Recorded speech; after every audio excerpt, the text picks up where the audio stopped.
एक से गाव सिखावे, पढ़े पढ़े का दूध चटावे। स्वयं अखाड़ा के ताकत बनके पठन का प्रभुताव सिखावे, पठन का प्रभुताव यहाँ पृथ्वी लोक पर राहु ने अनाचार और अनर्थ का मैल फैला रखा है प्रभु।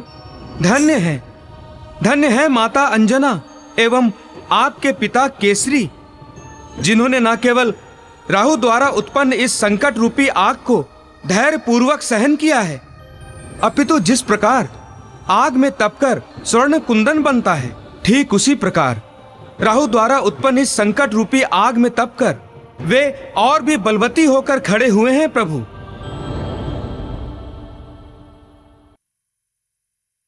बहुत हो गया भोजन पानी। जितना समय तुम्हें दिया था वो पूर्ण हुआ। चलो काम में जुटो। जब से तू आई है ना, ये काम चोर हो गया है। अरे अरे, मेरे कहने के बावजूद भी तू बैठा हुआ है। उठता है या कोड़ा उठाऊं?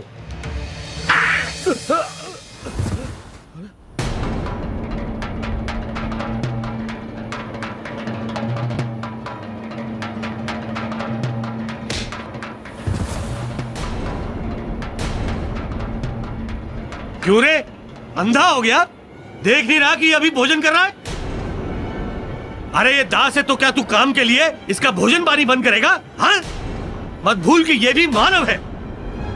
ये संपूर्ण संसार काम करता है तो इस पेट को भरने के लिए, समझा? अब दोबारा इधर आकर ऐसी बात नहीं करना, नहीं तो तन से खाल खींच लूंगा। अब भाग यहां से।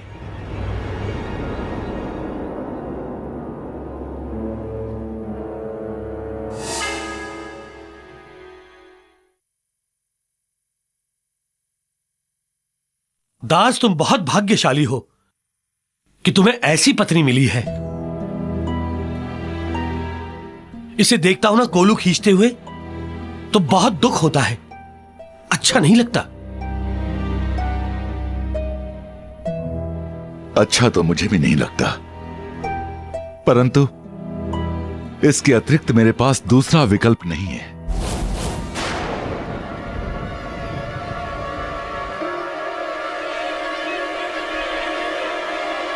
किंतु मेरे पास है, यदि तुम कहो तो बताऊं? हाँ कहिए, क्या है? यदि तुम कहो तो मैं इसे अपने घर काम के लिए रख लूं।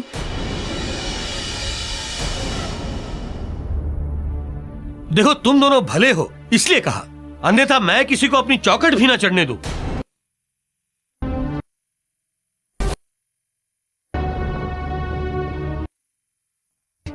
आप जो मेरी पत्नी के विषय में इतना अच्छा सोचा।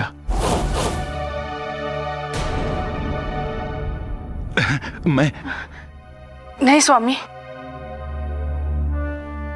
मैं आपके साथ कोलू खींचकर सुखी हूं।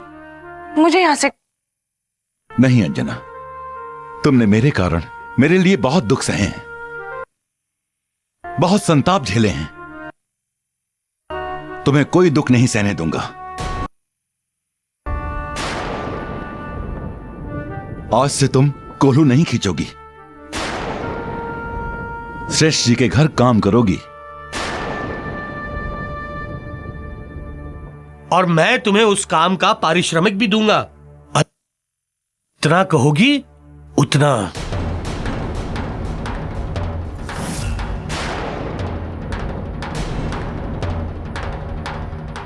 पहला तीर तो सटीक लगा है, पूर्ण होगी वो भी शीघ्र।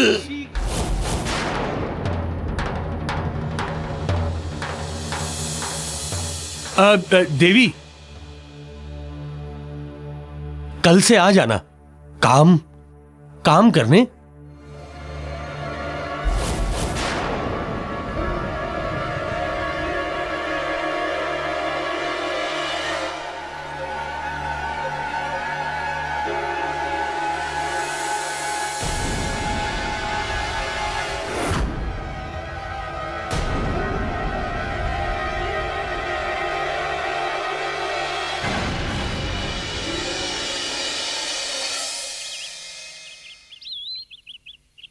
क्यों भाई पहलवान जी, हो गए होंगे पक्के अब तो कुश्ती के दाव पेच सीख के।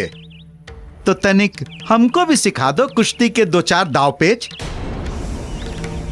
अरे वाह, पहलवानी की शिक्षा ने तो सचमुच तुम्हारे शरीर को हट्टा कट्ठा और तगड़ा बना दिया है। अच्छा है, तेरा ये बाहुबल तेरी बहन की डोली उठाने के काम आएगा। नहीं साहूकार, मेरा ये बाहुबल तेरे लिए मेरी बहन की डोली उठाने के काम नहीं आएगा। और यदि आया भी तो तेरी अर्थी उठाने के काम आएगा साहूकार। दंगल तक प्रतीक्षा करो साहूकार, मैं तुम्हारा ऋण चुका दूंगा। तू दंगल जीत जाएगा, मेरा ऋण चुका देगा।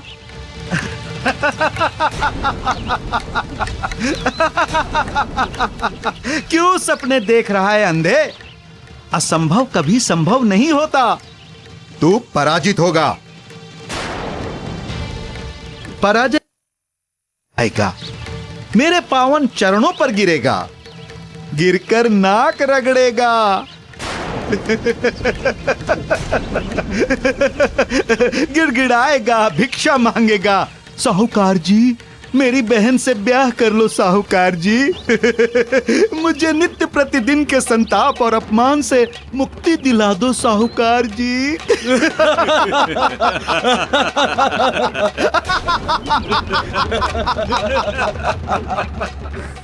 महाराज, आपने उचित निर्णय नहीं लिया है। मुझे नहीं जाना है श्रेष्ठ जी के घर काम करने। अंजना, मैं नहीं चाहता कि तुम मेरे दुख की इस चक्की में साथ साथ पिसो। पहले ही मैंने तुम्हें बहुत दुख दिए हैं और फिर मेरे लिए और दुख सहन करने के लिए तैयार हो। तुम जाओ, उनके घर काम करो और सुखी रहो। मुझे सुख आपके सानिध्य में मिलता है। सूर्य से प्रकाश, जल से धारा, व्यक्ति से छाया अलग होकर कभी अपने अस्तित्व में रह पाई है जो मैं रह पाऊंगी? मुझे श्रेष्ठ जी के घर जाने का आदेश मत दीजिए, विनती करती हूं मैं आपसे। विनती मैं करता हूं अंजना तुमसे, चली जाओ। जब तुम्हें मैं कोलू खींचते देखता हूं तो तुम जानती नहीं कि मुझ पर क्या बीतती है। किंतु मैं आपको अकेले कोलू खींचते हुए नहीं देख पाऊंगी। क्यों? इसलिए ना कि मुझे कोलू खींचता देख स्वयं दुखी होती हो। हाँ, किंतु मुझे स्वयं को दुख नहीं है कोल्हू में जुटे होने का, किंतु दुख है तुम्हारा मेरे दुख के कोल्हू में जुटा देखना। इसलिए मैं चाहता हूं कि तुम श्रेष्ठ जी के घर काम करो। तुम्हारे सुखी होने की अनुभूति से मेरा दुख सुख में परिवर्तित हो जाएगा।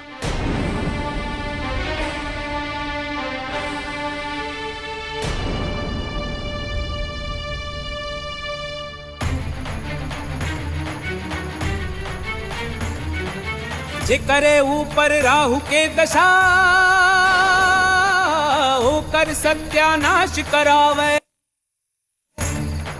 सोचे समझे के शक्ति मिटावे, मृग दिखावे। कितना करावो फिर भी दशा ओ कर भरमावे। राहु अस हालात बनावे, जैसे देवदूत डर जावे। ओ जैसे देवदूत डर जावे।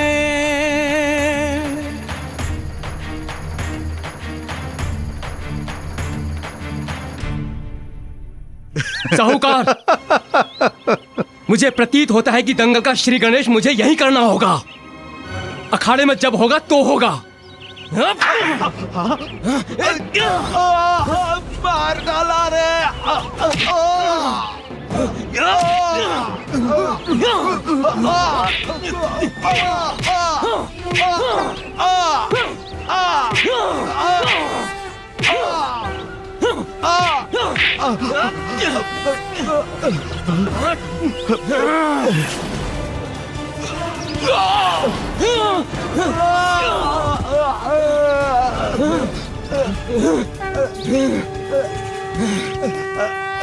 अरे मूर्खो, मुझे पिटता हुआ देख रहे हो?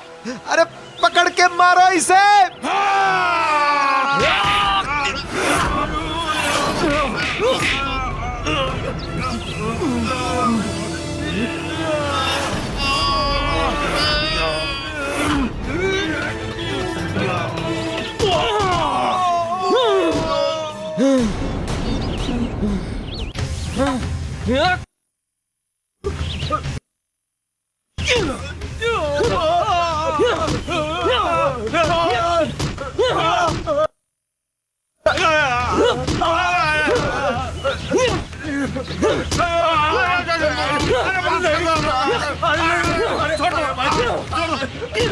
क्षमा कर दो।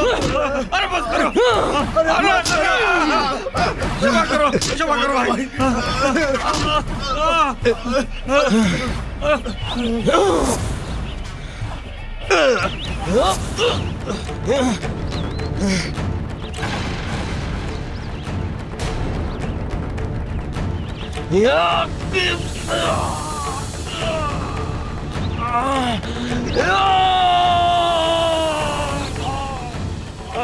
अरे साहूकार जी, भागिए, भागिए, भागो। ये तुम क्या कर रहे हो मदन?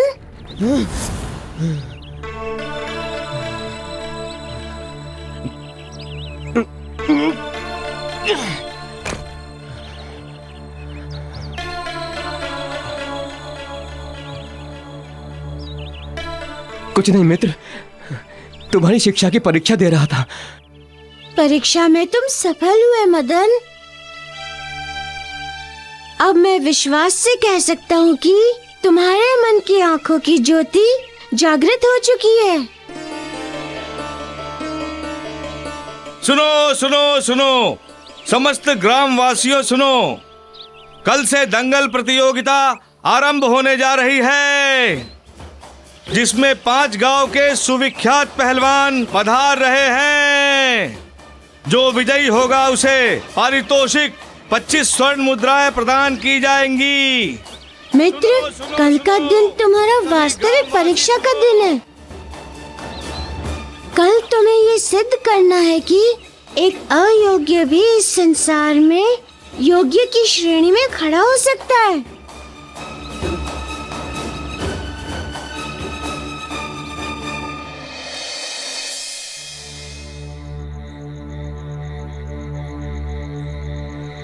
दास, तुम बहुत भाग्यशाली हो कि तुम्हें ऐसी पत्नी मिली है। इसे देखता हूं ना कोलू खींचते हुए, तो बहुत दुख होता है। अच्छा नहीं लगता।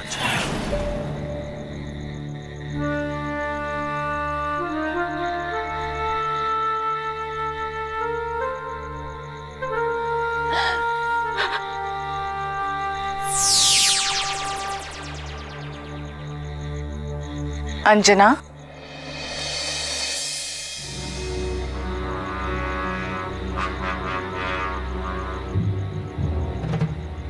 क्या सोच रही हो? सोच रही हूँ कि क्या करूं। अपने पति की इच्छा का पालन करो, यही तो पत्नी का धर्म है। किंतु मैं इस इच्छा का पालन नहीं कर सकती। क्यों? पत्नी धर्म को कलंकित करना चाहती हो? ना ही मैं पत्नी धर्म को कलंकित करना चाहती हूँ और ना ही सतीत्व धर्म को कलंकित होने देखना। किंतु मुझे वो श्रेष्ठ जी भले व्यक्ति नहीं लगते। कैसी बात कर रही हो अंजना? इससे भला व्यक्ति तुम्हें और दूसरा कौन मिलेगा जो अपनी दासों की भी चिंता करता हो? उस पर संदेह करना अनुचित है। मूल स्वभाव का बदल जाना संदेह का नहीं, सत्य का परिचायक होता है। इससे पहले तो उन्हें केवल धन से लगाव था, न उनके मन में दया थी न माया। फिर अचानक ये सहानुभूति क्यों? अंजना, तुम्हारे इस विचार की उत्पत्ति में तुम्हारा कोई दोष नहीं है। दोष है तो समय का।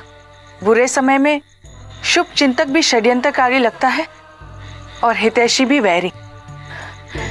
महाराज केसरी और तुम दोनों ही नहीं समझ पा रहे हो कि मैं क्या कहना चाहती हूँ, क्या समझाना चाहती हूँ।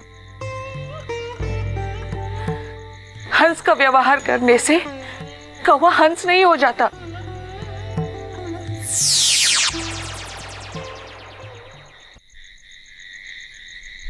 श्रेष्ठ जी ने संदेश दिया है कि कल प्रातःकाल ही घर पर काम के लिए आ जाना।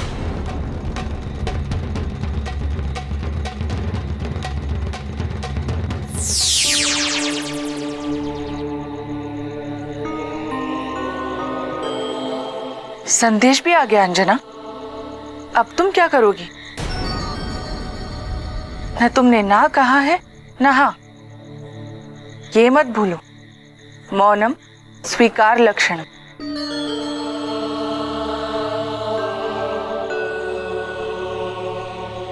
किंतु मुझे ये स्वीकार्य नहीं है, क्योंकि मैं जानती हूँ वो जो कर रहा है सहानुभूतिवश नहीं। वो जो कुछ भी कर रहा है मेरे रूप के आसक्तिवश कर रहा है। उसकी मंशा कलुषित है। मुझे तो कुछ समझ में नहीं आ रहा है कि मैं क्या करूं। पत्नी धर्म को त्यागूं या सतीत्व धर्म को? मैं बुरी तरह फंस चुकी हूं। ये मत भूलो अंजना कि तुम्हारा पति उसका दास है। कहीं ऐसा न हो कि तुम्हारे अस्वीकार के कारण वो अपने अत्याचार तुम्हारे पति पर और बढ़ा दे। तब तुम क्या करोगी?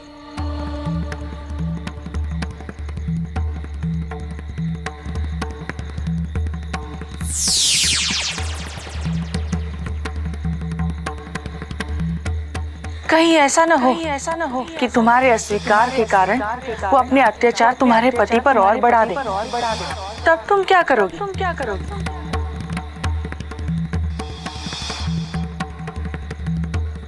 इस धर्म की अग्नि परीक्षा में मुझे पत्नी धर्म तथा स्त्री धर्म दोनों की ही रक्षा करनी होगी। दोनों की ही रक्षा। देवी, कल से आ जाना काम करने